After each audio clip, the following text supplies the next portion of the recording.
Le frère Abou me regarde, il fait ah. On va parler des pasteurs aujourd'hui.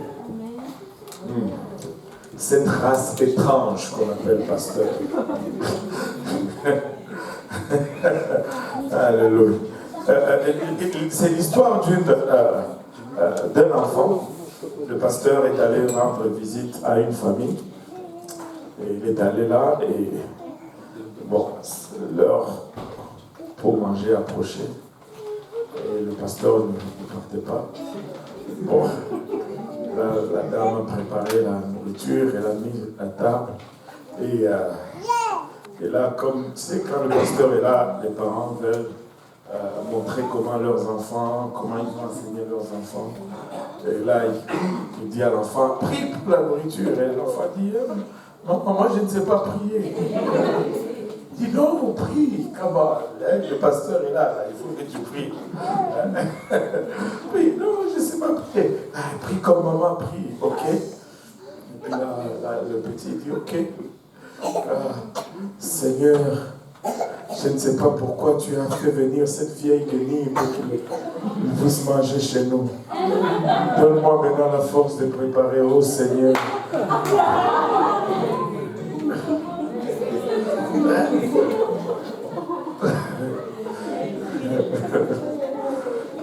Aïe, aïe, aïe, aïe, aïe, aïe.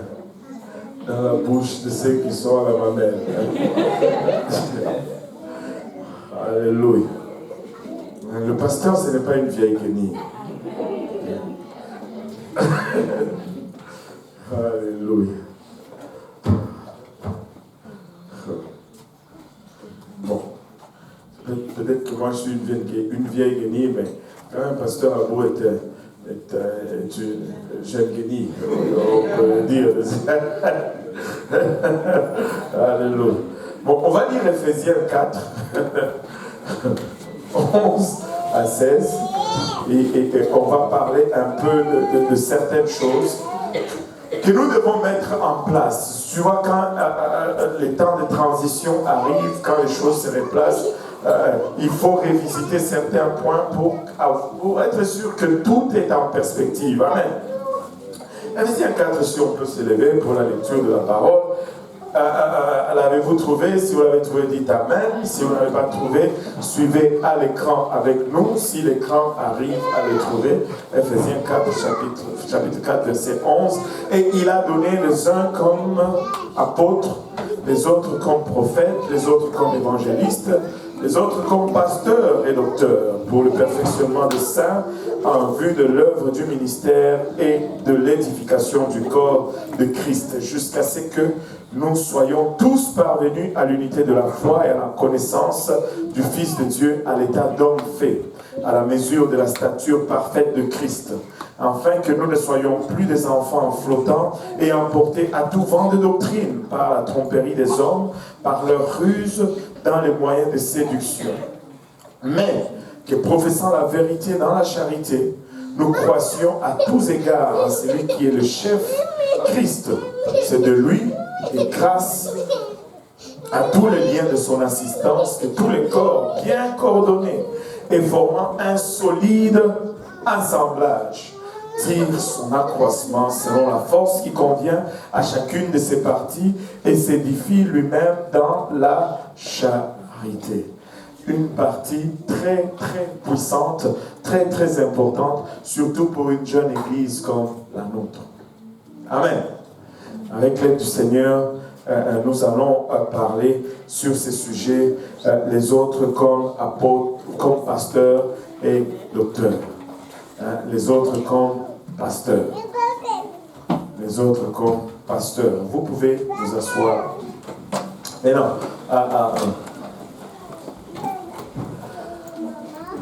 avant d'aller plus loin, je me sens de redire ceci. Cela est le cas dans la société, cela est le cas dans toute cellule de société organisée où il y a une structure qui dirige, il y a des positions ou des postes qui sont désignés et pour un rôle quelconque. Et très souvent, les gens vont occuper ces postes ou ces positions selon leur marge, selon leur qualificatif. Mais quand quelqu'un occupe une position, très souvent, on ignore un peu la personnalité et on commence à le regarder par rapport à la position ou au titre que la personne occupe. C'est-à-dire quelqu'un qui était peut-être votre ami, mais quand il devient Premier ministre du Canada, vous commencez à lui attribuer un certain respect par rapport à un respect qui vient avec l'office, qui vient avec le titre ou qui vient avec la fonction qu'il occupe. Maintenant, je pense que en ce qui concerne ceux qui sont appelés pasteurs, nous devons exercer cette même... nous devons appliquer ce même exercice que je voulais dire. C'est-à-dire, quand quelqu'un occupe quelconque office, quelqu'un avec qui on était au marché, mais quand Dieu l'appelle à occuper un tel office, nous lui devons ce respect qui vient avec l'office, qu'il soit jeune ou qu'il soit peut-être moins instruit ou moins riche, ou peu importe, nous devons lui accorder le respect que commande l'office qui l'occupe ou la position qui l'occupe. Et faisant ainsi, nous perpétrons le bon fonctionnement de notre cellule, de notre structure et de notre organisation. Si nous ne accordons pas ce respect qui va avec l'office, nous allons faire des dommages à la structure, nous allons faire des dommages à l'organisation. Et c'est ce que nous voyons aujourd'hui très souvent. Des fois c'est à tort ou à raison, nos hommes politiques n'ont plus le respect que leur fonction commandée une fois. Et ce qui est le résultat, c'est que le pays ne fonctionne plus. Il y a un chaos. Quand quelqu'un porte l'uniforme de policier, même si tu es plus fort que lui, tu ne vas pas le taper, tu le respectes parce qu'il a l'uniforme. Amen. C'est de ça que je vais parler. Amen. Alléluia. Donc parmi nous, Dieu va élever différentes personnes à différentes positions. Et nous allons leur devoir le respect qui vient avec la position dans laquelle Dieu les élève. Amen. Moi, tu sais, quand j'ai commencé à être, quand on m'a donné la charge pastorale à l'église Saint-Laurent, en tant qu'Africain et avec ma conception et africaine, j'ai eu beaucoup de difficultés à faire mon travail pastoral quand je me rapportais à des aînés. Quand c'était des personnes plus âgées que moi, j'avais beaucoup de réserves. Jusqu'à ce qu'un des anciens m'a dit, non, pasteur, tu es pasteur, fais ton travail de pasteur, je comprends le respect, mais là, tu fais ton travail, moi je respecte ton travail parce que Dieu t'a placé comme mon pasteur. D'un côté, ça m'a réconforté, et de l'autre côté, ça m'a aidé à mieux faire mon travail.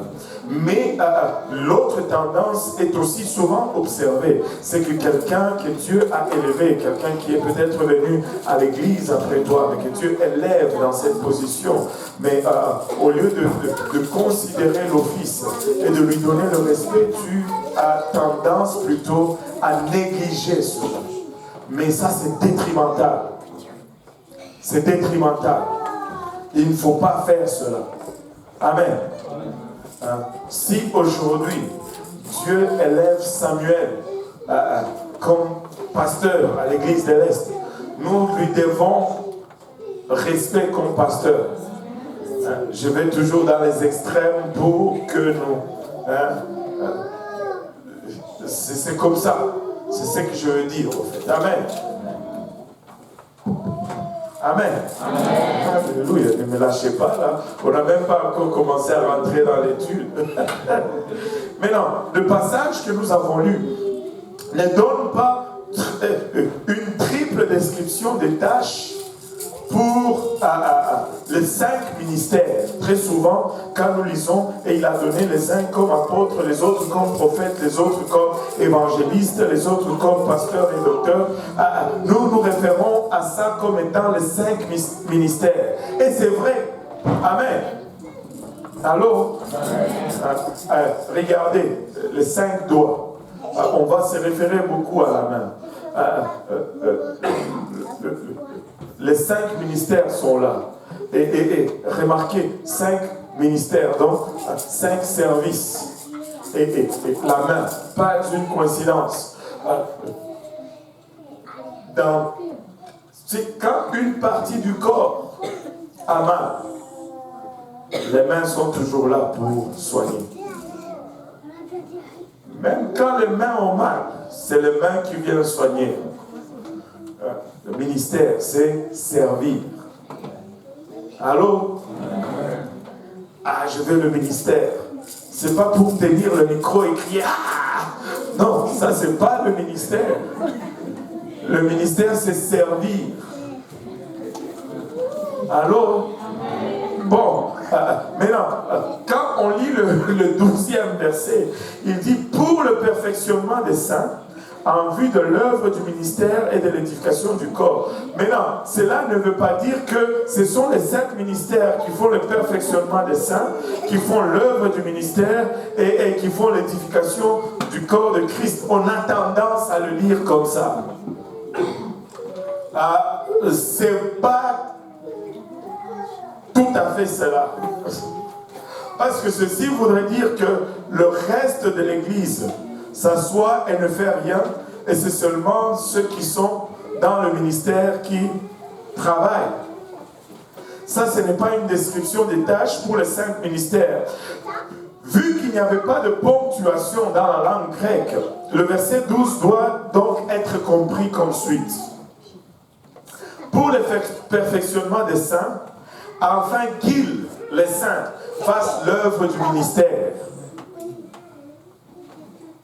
Donc, les 5 ministères sont là pour préparer les saints qu'ils fassent l'œuvre du ministère afin que le corps de Christ soit édifié. Quand nous tous, nous travaillons à l'œuvre du ministère, le corps est édifié.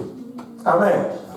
Et le nombre 5 est très significatif dans les Écritures et même dans le domaine naturel. Il y a 5 barres qui soutenaient le tabernacle de Moïse comme bâtiment lorsqu'il est dressé. Il y avait 5 colonnes à l'entrée du lieu très saint dans le tabernacle de Moïse, encore une fois. Il y avait 5 fournitures dans le tabernacle de Moïse. Aaron et ses 4 fils, ce qui fait 5, campés entre les tribus d'Israël et le tabernacle.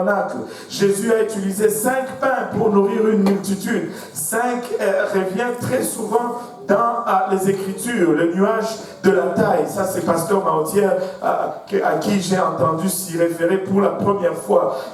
Le nuage que Élie a vu avait la taille d'une main, le nuage de la taille d'une main de l'homme, une main, 5 doigts, ça encore le 5 ministères. Quand les 5 ministères sont mentionnés comme ça représente le réveil, ça représente le renouveau, ça représente le renouvellement. À l'Israël, c'était une saison de 3 ans et demi de sécheresse qui était en train d'arriver à terme lorsqu'ils ont vu cette nuage de la taille de la main d'un homme. 5 doigts. Il y a 5 sens dans le corps humain pour sa protection et ses soins. Nous avons 5 sens. Waouh! Extraordinaire. Mais non. Si ça m'est venu tout simplement pendant que j'enseignais là. Si tu regardes la main et que tu dis ce sont les 5 ministères, lesquels seraient le doigt pastoral?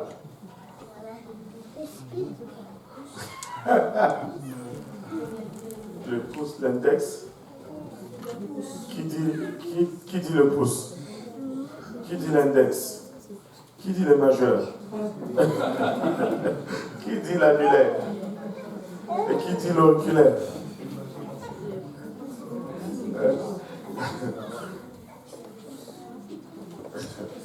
Vous avez aussi des croches.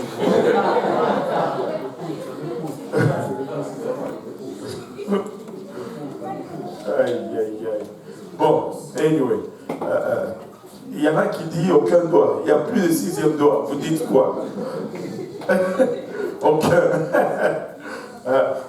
Moi, je ne sais pas si je suis dans le bon. Moi, je dirais que c'est plutôt le pouce. Parce que il doit toujours dire au brebis, bien fait. Non, c'est pas ça. Non, c'est pas ça. Ce n'est pas ça. C'est pas ça. Je dirais que c'est le pouce parce que c'est lui qui affecte tous les autres ministères. Le ministère pastoral va toucher tous les autres ministères. Vous savez, un évangéliste, il doit avoir un pasteur. Un apôtre, il doit avoir un pasteur. Un prophète doit avoir un pasteur. Et un enseignant doit avoir un pasteur. Donc, le pouce, c'est celui qui touche à tous. Tu peux ne pas avoir un évangéliste, mais tu dois avoir un pasteur. Alléluia. Tu peux ne pas avoir un prophète, mais tu dois avoir un pasteur. Amen. Waouh. Ça, c'est une révélation. Je ne sais pas dans les notes, c'est comme ça tombe, comme ça vient. Amen. Maintenant, le ministère du pasteur est l'un des 5 ministères donnés à l'Église, comme nous venons de le voir. Et le mot de l'hébreu, Raha ou Rapha, certains prononcent Rapha, d'autres disent Raha, qui est traduit par pasteur dans le livre de Jérémie, est aussi traduit par berger, gardien, nourricier ou guide ailleurs dans l'Ancien Testament. Et le mot grec, poimen, je pense que je ne sais pas si mon grec est correct, et qui est traduit aussi par pasteur dans Éphésiens, est également traduit comme berger ailleurs dans le Nouveau Testament. Et ces mots montrent qu'un pasteur est un berger. Un pasteur, c'est un berger qui nourrit, qui guide et qui supervise les troupeaux. Amen. Un pasteur, c'est quelqu'un qui a un troupeau. Et je vais encore m'arrêter ici pour vous donner un enseignement entre guillemets. La licence ne fait pas de toi un pasteur. La licence, quand tu obtiens une licence avec UPC, tu fais juste partir de la fraternité UPC. C'est la même licence. Tu peux être évangéliste, mais tu n'es pas pasteur. La licence est juste pour faire partir de la fraternité. On te reconnaît on reconnaît ta vie comme ayant un appel pour servir Dieu. Mais l'appel, c'est Dieu qui le donne. Ce n'est pas UPC qui te qualifie pasteur ou évangéliste ou pasteur ou prophète. C'est Dieu qui appelle. Amen. Maintenant, pour travailler en ordre,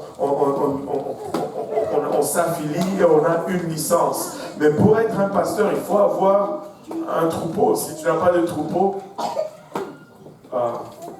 tu es juste quelqu'un. S'il n'y a pas de troupeau, tu n'es pas berger. Donc, un pasteur, c'est un berger qui nourrit, qui guide, qui supervise le troupeau. Et le concept de berger est l'un des concepts les plus anciens dans la Bible. C'est depuis la Genèse qu'on voit le concept de berger. Abel était berger. Et la vocation des bergers, regardez ceci. Pouvez-vous me donner juste une minute là-dessus? J'ai trouvé ça très très puissant. La vocation des bergers était une abomination pour les Égyptiens. Amen.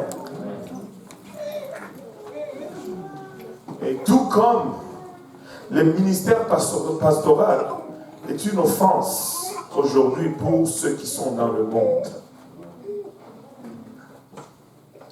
En Égypte, ce ministère était une abomination. Mais aujourd'hui encore, dans le monde, c'est une offense, c'est une abomination quand il y a présence d'un ministère pastoral. Regardez avec moi Genèse 46, versets 33 et 34.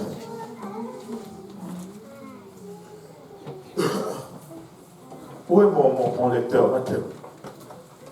Choisis-moi mes victimes.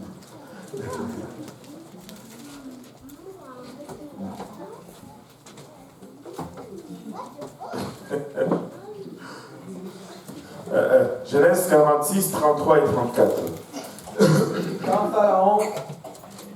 Quand Pharaon vous appellera et dira, quelle est votre occupation? Vous répondrez, tes serviteurs ont élevé des troupeaux depuis notre jeunesse jusqu'à présent, nous et nos pères. De cette manière, vous habiterez dans le pays de Goshen, car tous les bergers sont en abomination aux Égyptiens. Quand tous les bergers sont en abomination aux Égyptiens. C'était un travail qui était une abomination pour les Égyptiens. Et ne soyez pas surpris qu'aujourd'hui dans le monde, le travail de pasteur est une abomination. Le monde n'aime pas le ministère pastoral sur eux. Donc si tu luttes encore avec le ministère pastoral dans ta vie, tu es encore en Égypte. Tu es encore en Égypte. Amen. Et comme avec tout le ministère, Jésus est l'exemple suprême du pasteur. Il est le pasteur par excellence. Jean 10, 10. Matthieu, on va aller vite, vite. Jean 10, 10.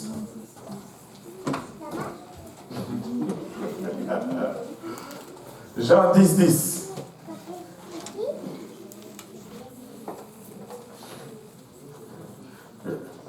Le voleur ne vient que pour dérober, égorger et détruire.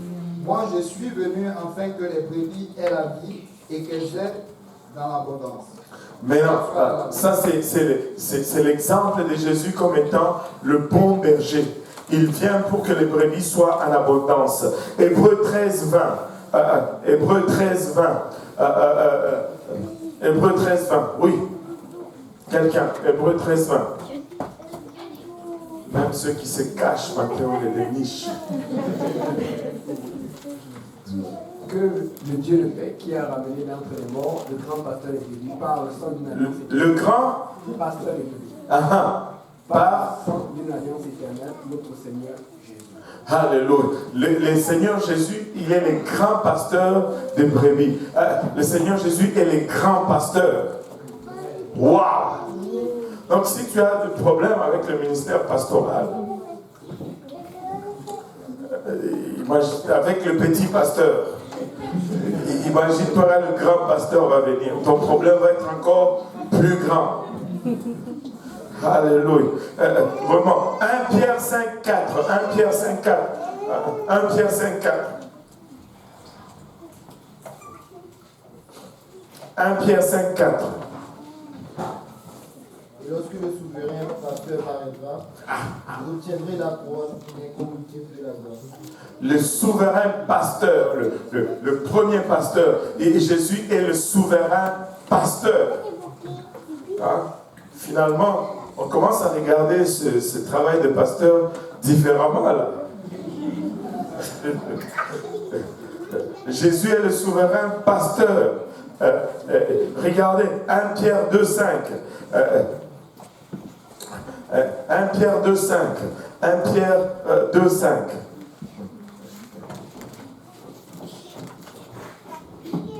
Et vous-même, comme des pierres vivantes, unifiez-vous.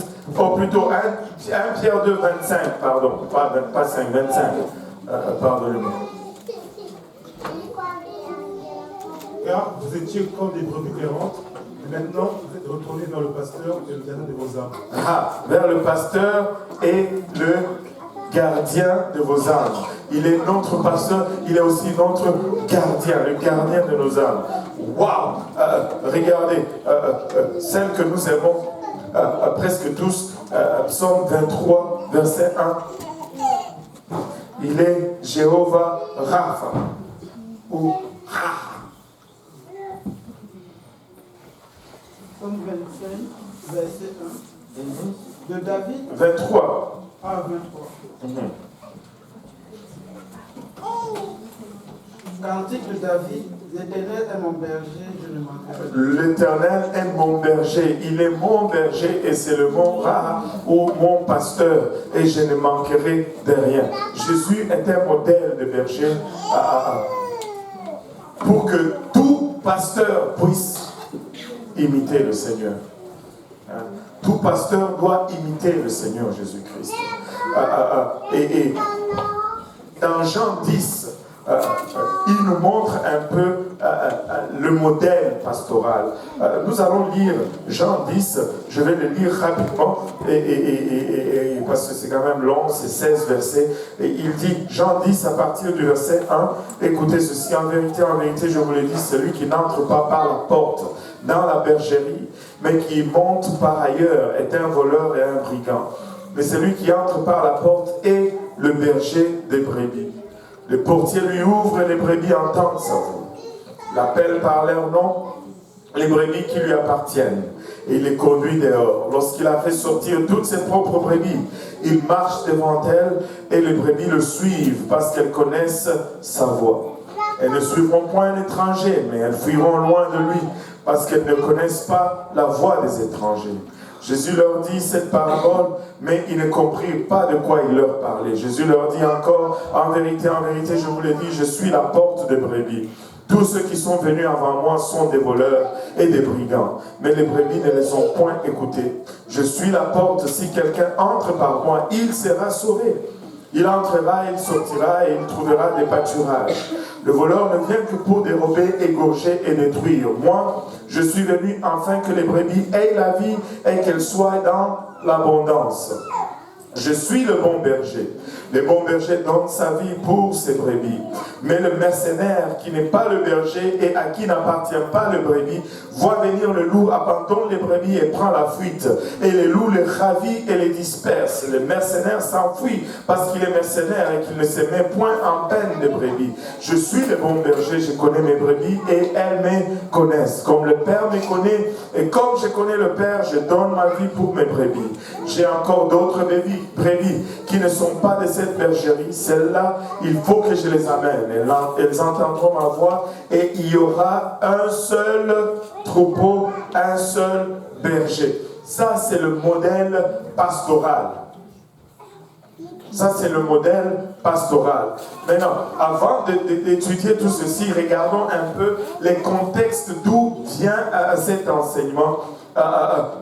Des fois, il faut juste lire avant ou un peu après pour comprendre ce que Dieu est en train de vouloir dire. Dans Jean chapitre 9, Jésus avait guéri un aveugle qui était un aveugle né.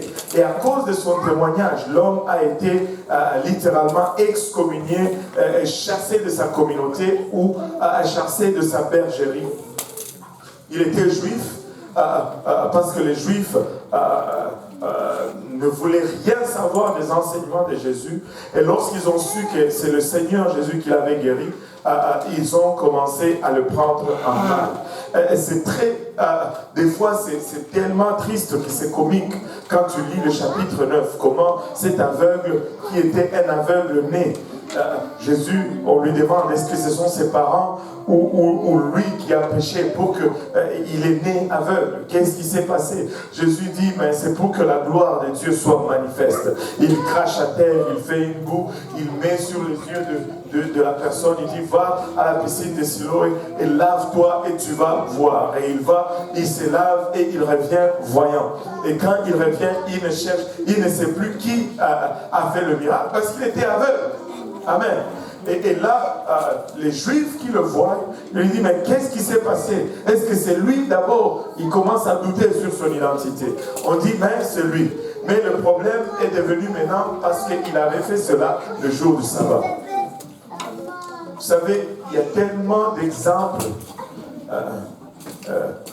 contre le jour du sabbat dans la Bible que des fois, c'est juste pas normal que les gens ne le voient pas. Et là, les Juifs étaient fâchés contre Jésus parce que cela a été fait le jour du sabbat. Et ils ont dit, c'était un pécheur parce qu'il t'a guéri le jour du sabbat. Et le type dit, mais à ce que je sache, Dieu n'exauce pas le pécheur. Si il était pécheur, comment expliquer qu'il m'ait guéri? Et là, les Juifs étaient maintenant fâchés contre lui. Ils disent, raconte-nous encore comment ça s'est passé. Et là, le type, il leur dit, vous voulez devenir ses disciples ou quoi? Et il se fâche encore davantage. Il dit, c'est toi, pourquoi vous me demandez encore de vous raconter son histoire? Et on appelle ses parents disent, il est assez grand, hein? Il peut parler pour lui-même. Nous, on n'était même pas là. On sait qu'il est né aveugle, mais le reste là, on ne sait pas. Quelque chose de bon. Et là, après, Jésus l'a trouvé, après, et il l'a récupéré. Vraiment, alors qu'il a été chassé de sa bergerie, le Christ, le bon pasteur, est venu le chercher et il l'a ramené dans son troupeau. Et Jean 10 vraiment découle de ce contexte-là. Et là, Jésus commence maintenant à parler du bon berger. Jésus qui est Jéhovah Rapha, le grand berger incarné. Il est le bon berger qui donne sa vie pour ses brebis. Le Seigneur est venu et il est venu mourir à notre place. Il n'y avait pas de péché en lui. Le péché qu'il a amené à la croix, c'était mes péchés, c'était vos péchés. En lui, il n'y avait pas de péché. Tous les autres bergers de la Bible étaient des sous-bergers qui pointaient vers le vrai berger, le berger suprême, le grand berger, le souverain pasteur, le premier berger qui est Jésus-Christ et qui est le modèle de tous. Et tout pasteur que vous allez voir n'est qu'un sous-berger. Amen. Il n'est qu'un sous-berger. Il est allé, il a cherché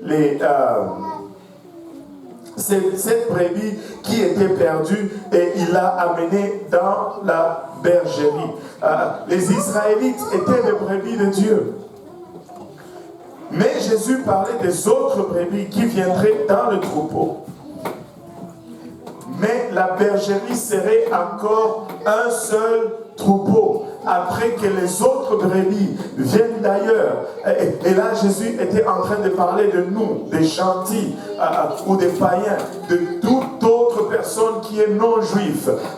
Notre temps est arrivé et nous sommes entrés dans la même bergerie, mais nous sommes devenus un seul troupeau. Il n'a pas deux troupeaux, il a un seul troupeau et il est le seul berger. Nous tous, nous sommes juste des sous-bergers. Jésus lui-même est la porte de la bergerie. C'est seulement par son corps et son sang que vous pouvez trouver l'entrée dans l'église. Tu ne peux pas entrer autrement dans l'église que par le sang de Jésus-Christ. Tu ne peux pas entrer autrement dans l'église qu'en passant par Jésus-Christ. Il faut que tu revêtes Christ si tu veux entrer dans l'église. Il faut que Christ soit en toi si tu veux entrer dans l'église. Tu dois avoir Christ au-dedans, Christ au-dehors. Tu dois passer par Jésus-Christ. Mais regardez ceci. Si tu dois c'est seulement en passant par Jésus-Christ que tu peux entrer dans l'église.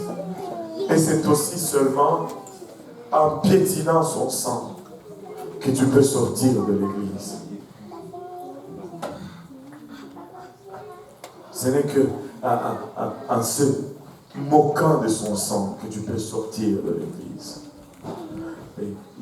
Tu vois, il y a des gens qui vont dire, oh, moi j'ai péché comme si, et puis là je suis en dehors de l'église. Non, répands-toi et continue. Répands-toi et continue. Si tu n'as pas encore piétiné le corps de Jésus-Christ, si tu n'as pas encore piétiné le sang de Jésus-Christ, Tu es dans l'église. Tu es dans l'église. Alléluia. Il y a plusieurs ennemis des brebis mentionnés dans Jean chapitre 10. Il y a plusieurs ennemis. Le verset 5, est-ce qu'on peut me lire le verset 5? Verset 5.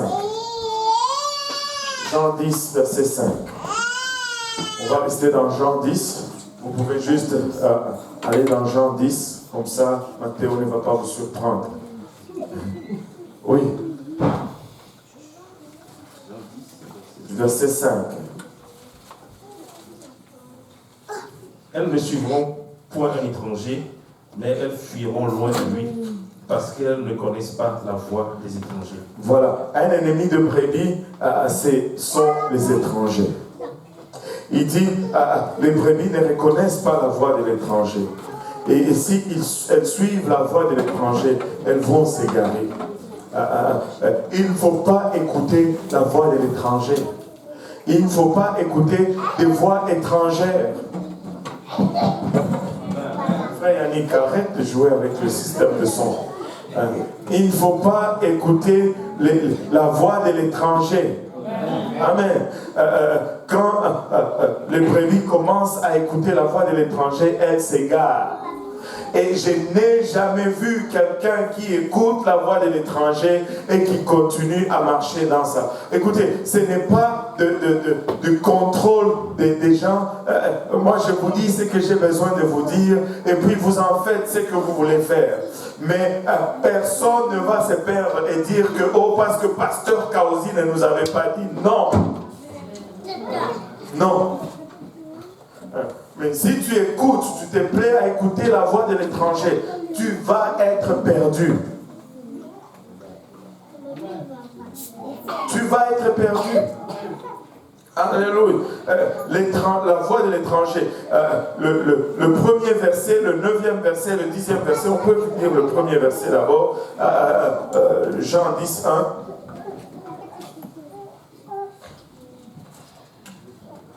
En vérité, je vous le dis, celui qui n'entre pas par la porte dans la bergerie, mais qui y monte par ailleurs est un voleur et un brigand. Est un voleur. Le verset 9. Donne à la même personne, comme ça on va. 9 et 10. Je suis la porte, si quelqu'un entre par moi, il sera sauvé, il entrera et il sortira. Et il trouvera des pâturages. Le voleur ne vient que pour dérober, égorger, détruire. Moi, je suis venu afin que les brebis aient la vie et qu'elles soient dans l'abondance. Alléluia. Et le deuxième ennemi des brebis, ce sont les voleurs. Le voleur va venir tromper par la ruse. Il va séduire les brebis par la ruse et il va les dérober, il va les détruire. Et les brebis vont être en manque, ils vont être blessés et ils vont souffrir. Dans le même verset, il y a un autre ennemi, le dérobeur, celui qui vole le troupeau. Le voleur, il va utiliser la ruse pour voler. Mais les dérobeurs, il va voler avec violence. Il va te frapper. Et il va prendre ce qui est à toi. Il va te laisser blessé. Il va te laisser en souffrance physique. Il va exercer la violence sur les brebis. Regardez le verset 12 et 13. Verset 12 et 13.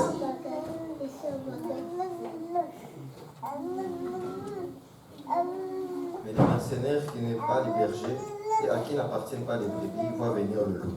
Abandonnent les brebis et prend la fuite. Et les loups les ravit et les disperse. Les mercenaires s'enfuient parce qu'il est mercenaire et qu'il ne se met point qu'on perd des brebis. Je suis le bon berger. Alléluia. Le mercenaire, lui, il est là pour son salaire. Il est payé pour... Il travaille pour un salaire et le bien-être de brebis ne le préoccupe vraiment pas. Et dès qu'il y a problème, il va fuir, tu ne vas pas le voir. Dès qu'il y a danger, il va abandonner le troupeau pourvu qu'il ait son salaire. Ça, ce n'est pas un bon berger. les bergers donnent leur vie pour leurs troupeaux. Les bergers meurent pour leurs troupeaux. Quand ils voient le loup, le berger ne fuit pas. Le berger se tient et confronte le loup. Et des fois, les bergers travaillent sans salaire. Mais le mercenaire, ça prend un salaire. Vous savez, ça c'est une chose très triste. Des fois, pauvre pasteur Abou, il va prier, il va jeûner, il va aller enseigner l'étude biblique, il va vraiment se sacrifier pour une âme. Cette âme voit le jour, commence à venir à Dieu, commence à grandir. Mais quelqu'un qui ne connaît même pas, des fois c'est comme tu te dis, maman, qu'est-ce qui se passe? Qu'est-ce qui a pris la personne? Qu'est-ce qui nous prend des fois? Quelqu'un qui ne te connaît même pas, qui ne connaît pas tes souffrances, qui n'a payé aucun prix pour que tu serves Dieu. Mais il va venir avec une fausse doctrine et tu vas venir confronter ton berger avec cette fausse doctrine. Alors que le berger prie pour toi. Des fois, la nuit, il se réveille sans que tu saches. Dieu lui met à cœur de prier pour toi. Il prie et il pleure pour toi. Il hypothèque des fois sa famille pour toi. Mais quelqu'un que tu n'as même jamais rencontré, à la télé ou à la radio ou sur Internet, te dit que, je ne sais pas moi, les femmes doivent porter 3 couettes. Et là, tu viens donner tout un problème à l'homme, au berger, pour 3 couettes. Pourquoi tu ne prêches pas les 3 couettes? Moi, je quitte l'église. Et c'est ça. Littéralement, ça arrive. Et c'est ce que vous faites des fois. C'est un mercenaire.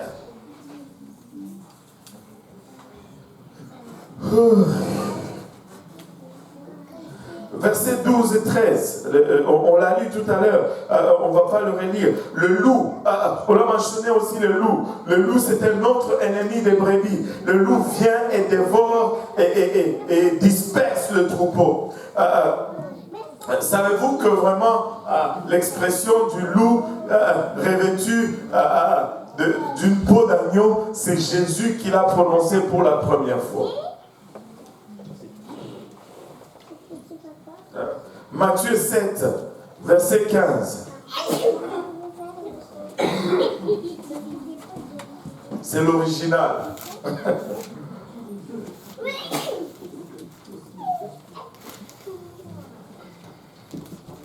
Gardez-vous des faux prophètes qui viennent à vous en vêtements de brebis. Ils viennent à vous en vêtements des brebis. Mais au-dedans, ce sont des loups ravisseurs. Ce sont des loups ravisseurs.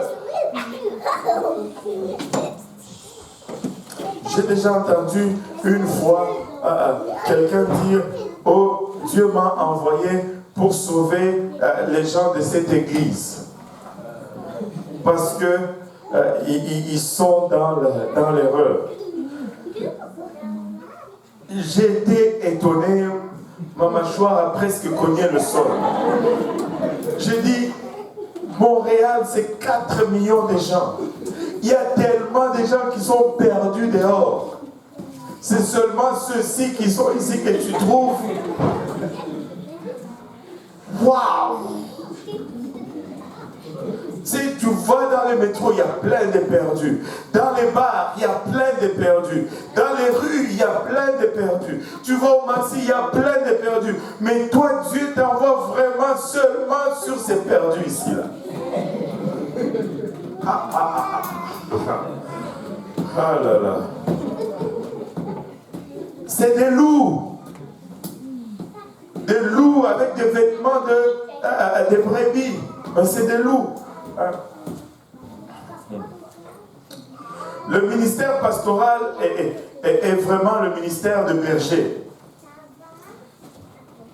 Et vous pouvez facilement reconnaître un vrai berger. Maintenant, tu peux me dire, comment reconnaître un vrai berger? Je vais te donner les caractéristiques bibliques d'un vrai berger. Et si on passe les tests, vous restez à l'église. Mais si on ne passe pas les tests, vous pouvez aller chercher une autre église. Amen. N'est-ce pas, pasteur? Alléluia. Il dit, le Seigneur est bon. Alléluia. Ça, c'est le caractère d'un bon berger. Alléluia.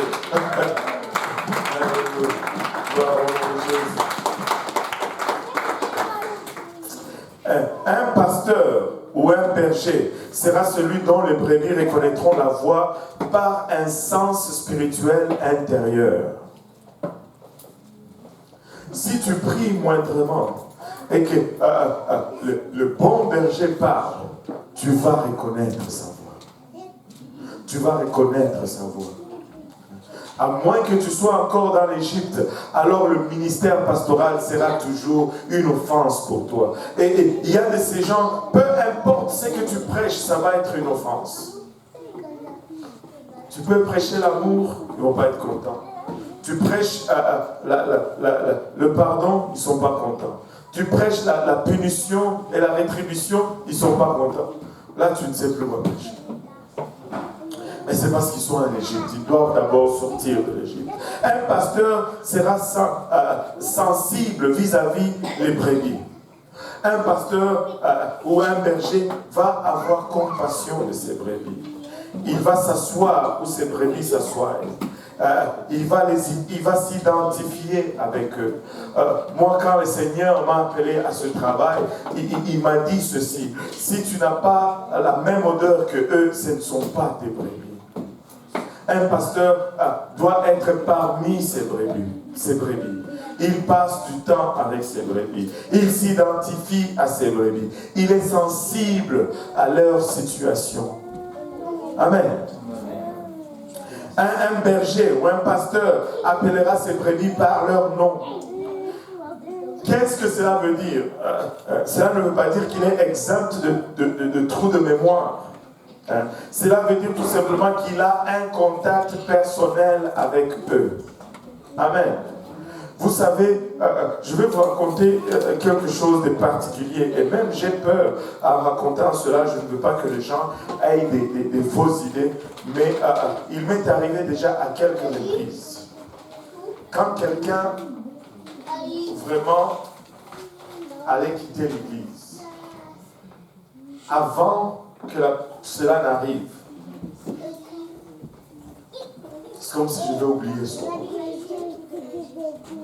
Et ça ne va pas être genre l'oubli que, tu sais, des fois tu regardes, frère Apo, non, Abou, non, c'est pas ça. C'est vraiment l'oubli qui, même toi-même, te fait peur.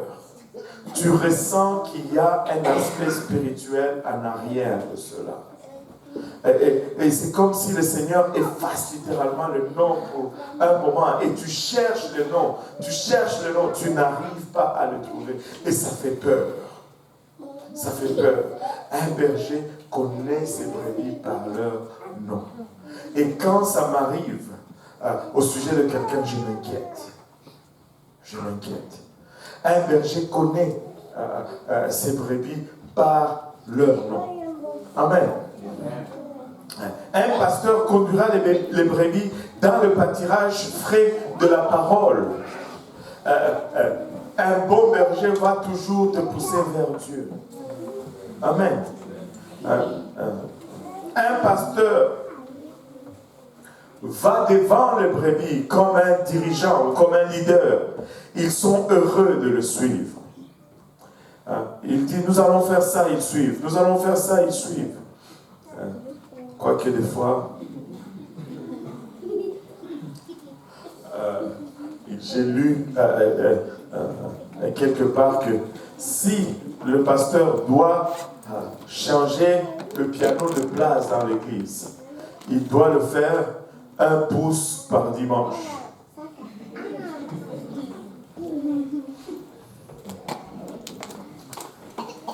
C'est triste.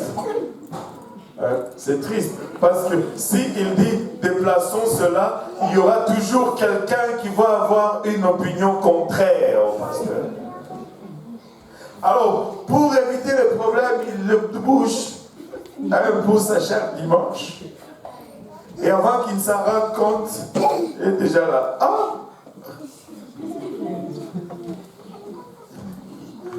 Ça veut dire qu'on a un problème. Amen.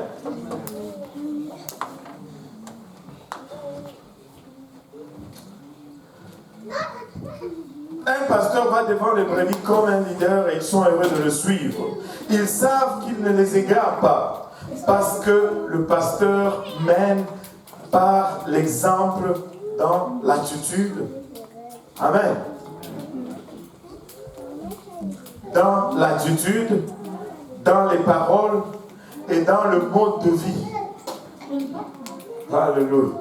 J'aimerais peut-être pour celui-ci boucher les oreilles de la plupart et ouvrir juste grand les oreilles de pasteur Abou. Et il mène par l'exemple dans son attitude, dans ses paroles et dans son mode de vie. Si tu n'émules pas cela, tu ne vas pas y arriver. Je vais donner un exemple.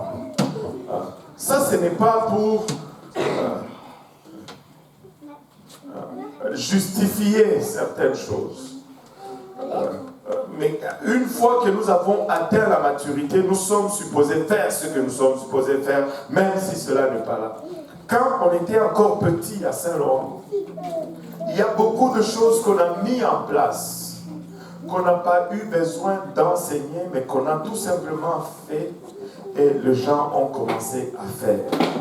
Mais malheureusement, plus on grandit, plus on voit une autre tendance et qui n'est pas bonne. Et on doit maintenant commencer à marteler pour corriger. Vous savez, quand on était encore petit à Saint-Laurent, on mangeait dans le sous-sol. Après, moi je prenais la main et je passais. J'ai levé les bancs et les chaises avec tout le monde. Pourquoi? Parce que je ne voulais pas demander aux gens de faire quelque chose que moi-même je ne fais pas. Amen. Maintenant, cela ne veut pas dire que, bon, si le pasteur ne le fait pas, moi non plus ne le fais pas. Ça, c'est une mauvaise attitude. Bon, maintenant, ça fait peut-être 10 ans. On a grandi depuis qu'on a commencé à faire. Et il y a maintenant plusieurs personnes. Maintenant, si je touche à la map, je me fais fustiger. Mais c'est correct.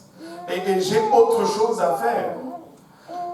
Mais ceux qui aspirent au ministère ne doivent pas penser que la map, ce n'est pas pour eux.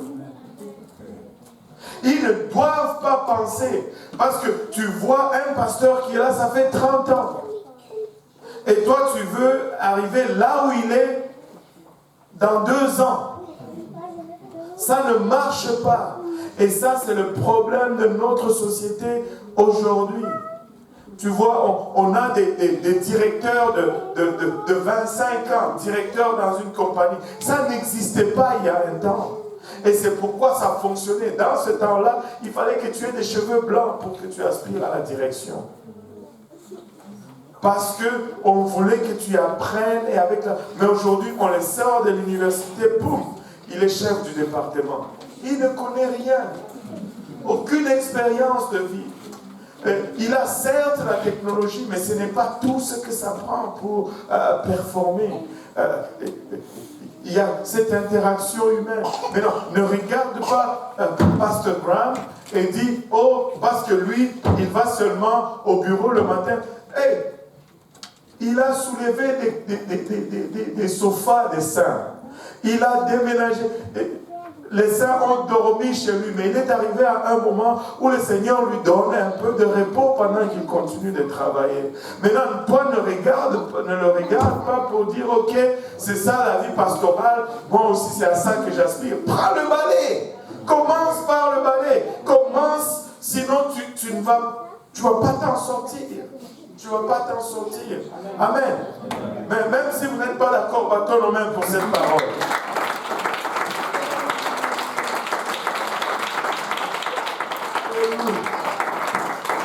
Alléluia. Quand on a commencé le ministère francophone, on cuisinait le poulet. On était là vendredi soir, samedi soir. On nettoyait presque 500 plats de poulet. On faisait le riz. Et on vendait. Pourquoi? L'église doit grandir. L'église doit grandir. On est juste à 30. Si on va se permettre de faire certaines choses, on doit tous mettre. Mais tu dois commencer par là. Tu dois commencer par là. Nous devons ne pas brûler le processus.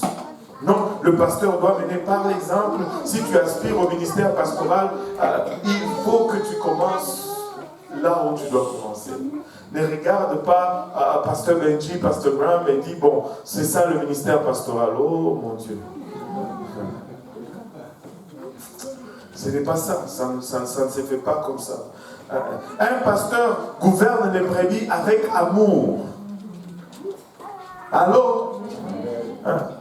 Pasteur Amour, il gouverne avec amour, non par la force ou la cruauté.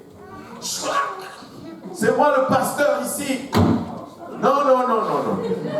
Si tu dois le crier tout haut, c'est qu'il y a un problème. Tu dois gouverner avec amour. Tu dois diriger les brebis avec amour, non avec cruauté. Et si tu diriges avec amour, les brebis vont te le rendre naturellement cet amour. Bon. Au moins les réponses reflètent la réalité. Parce que des fois, même si tu en donnes des tonnes d'amour, tu ne reçois que la méchanceté en retour. Mais laissez-moi vous dire... Et des fois, ça t'amène à une place où tu ne veux plus faire les choses que tu faisais auparavant. Et nous devons faire attention. Amen. Parce que le pasteur, c'est aussi un homme qui doit être sauvé. Alléluia. Aïe, aïe, aïe, aïe, aïe. Des fois, il y a des places où ce sont des trous noirs. Peu importe la quantité d'amour que tu y déverses, rien ne va ressortir. Ça ne fait qu'absorber et ça demande encore. Il n'y a pas d'amour dans l'église. Il n'y a pas d'amour. Il ne fait rien pour contribuer à l'amour dans l'église. Mais c'est le grand consommateur de l'amour dans l'église.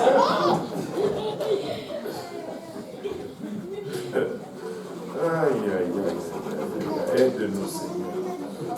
J'en ai perdu même mes notes là.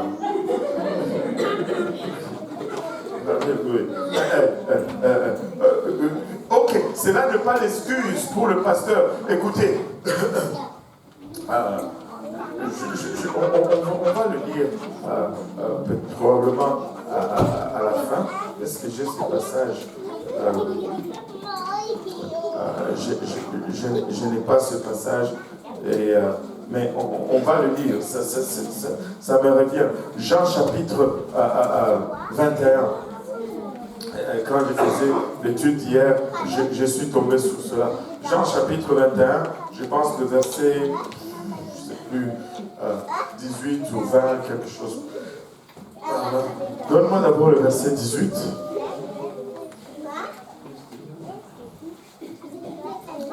Non, Jean chapitre 21.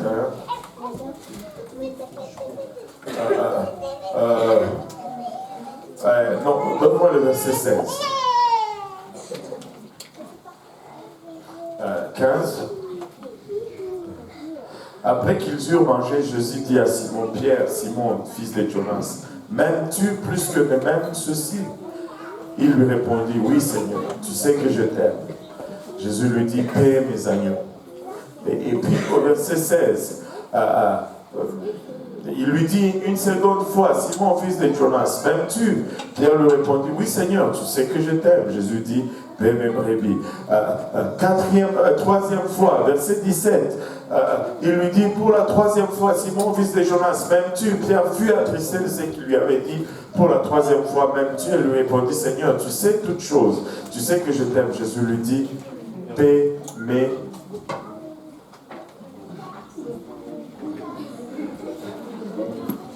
brebis. Alléluia.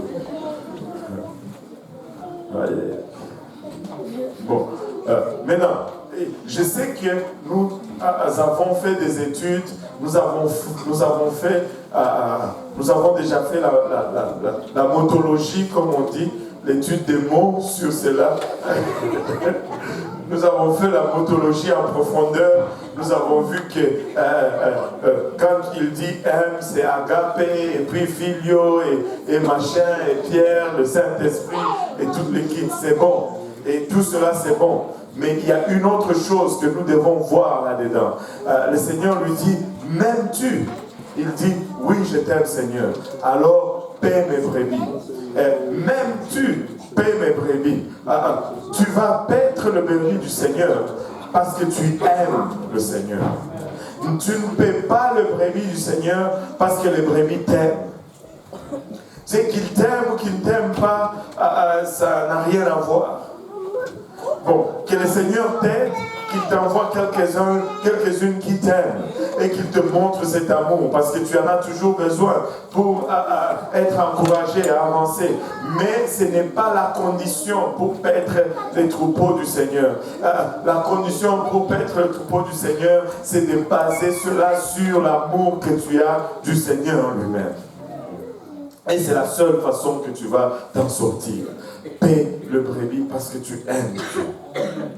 Et non pas parce que les brebis ont fait ceci ou ont fait cela pour toi. Un pasteur gouverne avec amour, non pas par la force ou la cruauté. Et les brebis lui retournent cet amour naturellement, on espère. Un pasteur est disposé à donner sa vie pour la protection des brebis. Un pasteur est prêt à mourir pour son église.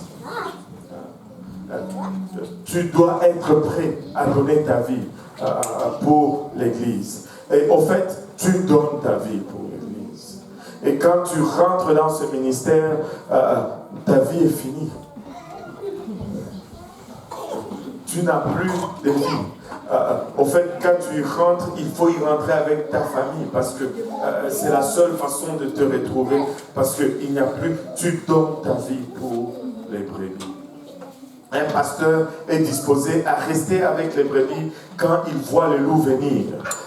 Tu ne vois pas un danger et puis tu fuis. Tu n'es pas le berger de ces brebis. Si tu vois le danger et tu fuis. Tu vois le danger et tu te tiens dans la brèche pour protéger les brebis. Un pasteur est toujours sur l'alerte pour les autres brebis à porter dans le troupeau. Un pasteur ne se contente pas seulement des brebis qu'il a. Il doit toujours être alerte. Il y a d'autres brebis qui doivent venir. Elles vont s'ajouter au troupeau, mais on aura toujours un seul troupeau.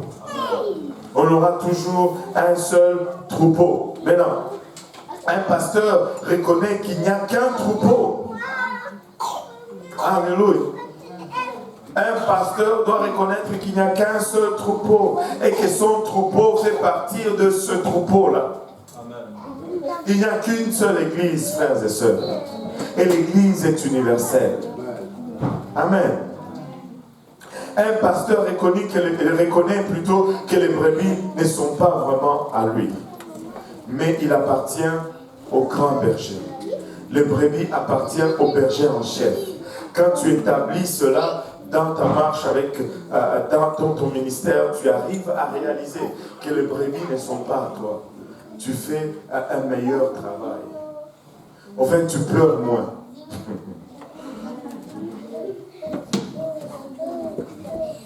Un pasteur ministre la guérison au troupeau, cherchant les perdus et soignant ceux qui sont brisés.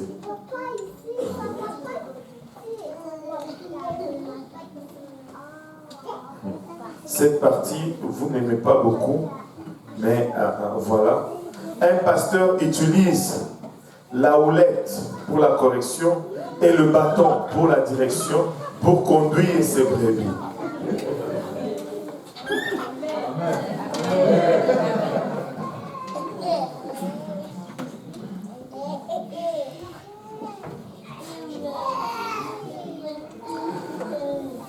savez, diriger par amour n'exclut pas le bâton. J'aime beaucoup mes enfants. Mais cela ne m'a pas empêché d'utiliser la cuillère en bois.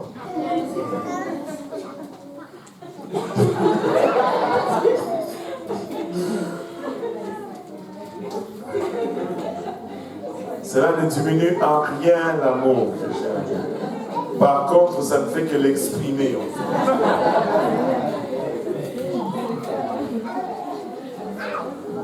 Écoutez, plus tu vas aimer quelqu'un, plus tu vas requérir de lui.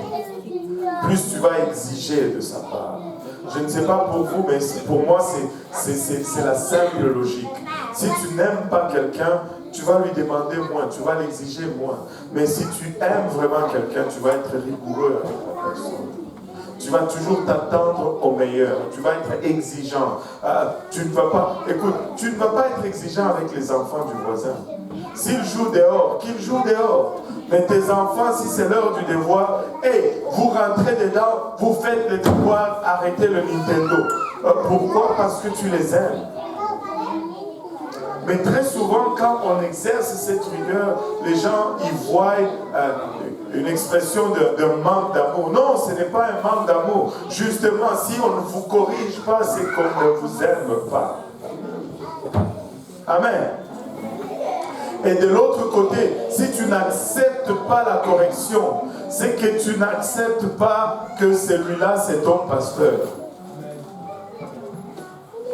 Tu sais, si tu es chez tes parents, ton papa te tape. Tu ne dis pas, bon, je vais quitter la maison. Mais si tu es chez le cousin ou chez ton oncle, il te tape. Tu n'es même pas mon père.